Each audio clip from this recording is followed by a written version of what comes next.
All right, hey everyone, welcome back.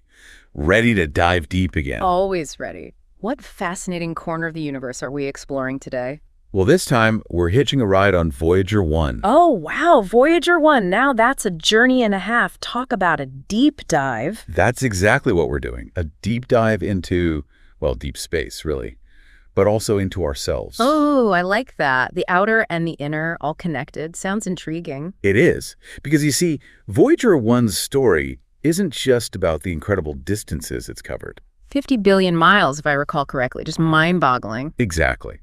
But it also makes us think about, well, the meaning of it all, our place in this vast universe, the big questions. The ones that keep us up at night staring at the stars. Precisely. So we're going to use Voyager 1's journey as kind of a springboard to explore not just the awe-inspiring scale of the cosmos, but how that scale impacts our understanding of ourselves, our purpose. You got it. So buckle up, folks. We're going on a journey from the farthest reaches of space to the deepest parts of ourselves. Are you ready? Ready to launch. Let's do it. Okay, so Voyager 1, right? It's been traveling for like almost 50 years. Think about that. That's longer than a lot of people have been alive. It's truly an epic journey, a testament to human ingenuity and our thirst for exploration. Absolutely. I mean, to have built something that can travel for that long through the harshness of space, incredible. Absolutely. And to think it's still sending back data. Right. I mean, 50 billion miles. That number is hard to even grasp, isn't it? It really is. It's like, imagine shrinking the Milky Way galaxy down to the size of Earth. Okay, I'm trying to picture that. So the entire Milky Way squished down to the size of our little planet. Got it. Now, on that scale, Voyager 1 would have traveled only about an inch. An inch? Seriously, that's it? That's it. It just shows you how mind-blowingly huge the universe is. Okay, wow. I thought I had some grasp of the scale of things, but an inch, that puts things in perspective. Makes our little earthly worries seem kind of small, huh? It does, doesn't it? And that's what's so fascinating about exploring space. It forces us to confront our own smallness. Yeah, maybe that's not a bad thing. Maybe a little dose of cosmic perspective is what we need sometimes. Exactly. To remind us that there's a whole universe out there full of wonder and mystery waiting to be explored. Right. But let's bring it back to Voyager 1 for a second. Right. We're talking about 50 billion miles. Right. But even that is nothing compared to distances between stars. Oh, absolutely. To reach the nearest star system to our own, Alpha Centauri, it would take Voyager 1 tens of thousands of years. Tens of thousands of years. Whoa! Alpha Centauri, that's the one that's like, what, 4 light years away? 4.37 light years, to be precise. Yeah. And a light year is the distance that light travels in a year. Right, which is crazy fast, like 186,000 miles per second or something like that. You got it. So even at that speed, it takes light over 4 years to reach Alpha Centauri from Earth. Wow, wow. That's just one star system, our closest neighbor, and Voyager 1, even after 50 billion miles, is still practically in our backyard. Exactly. It's just mind-blowing to think about those kinds of distances and timescales. It really challenges our everyday understanding of space and time. It really does. And it kind of begs the question, what's our place in all of this? What does it mean to be human in this vast, ancient universe? That's the ultimate question, isn't it? And it's one that our source material for today tries to address. Oh, perfect timing. I was just about to ask you about that. What wisdom can our sources offer us today? Well, they introduce some really interesting concepts from, ancient philosophical traditions, concepts that can help us understand our place in the cosmos. Lay it on me. I'm all ears. Okay, so have you ever heard of the terms Jagat, Ishwara, and Jiva? Jagat rings a bell.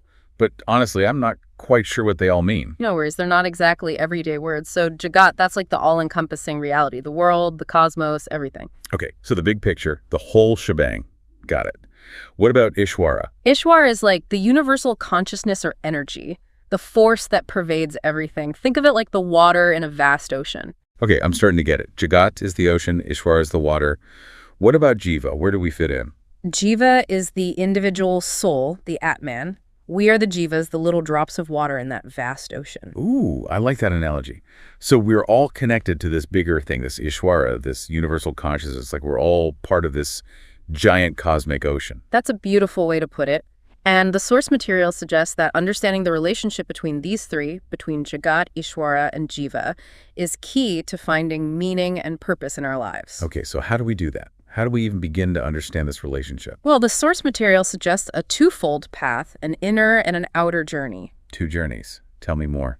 The first journey is inward, a journey of self-discovery. To really understand our Atman, our true selves, it's about recognizing the spark of divinity within each of us. So it's kind of like Voyager 1, but instead of exploring outer space, we're exploring inner space, the depths of our own being. Exactly. And just like Voyager 1 sends back data that expands our understanding of the universe, our inner exploration can reveal profound truths about ourselves and our place in the cosmos. I like that. So inner journey, exploring the self. What about the second journey? The second journey is about expanding our awareness outwards. It's about comprehending how everything is connected, how Jagat, Ishwara, and Jiva are all part of a single, interconnected reality. So it's about seeing ourselves not as isolated individuals, but as part of something much bigger. Exactly. It's about understanding our role in the grand cosmic dance, the interplay of creation and destruction, the ebb and flow of energy.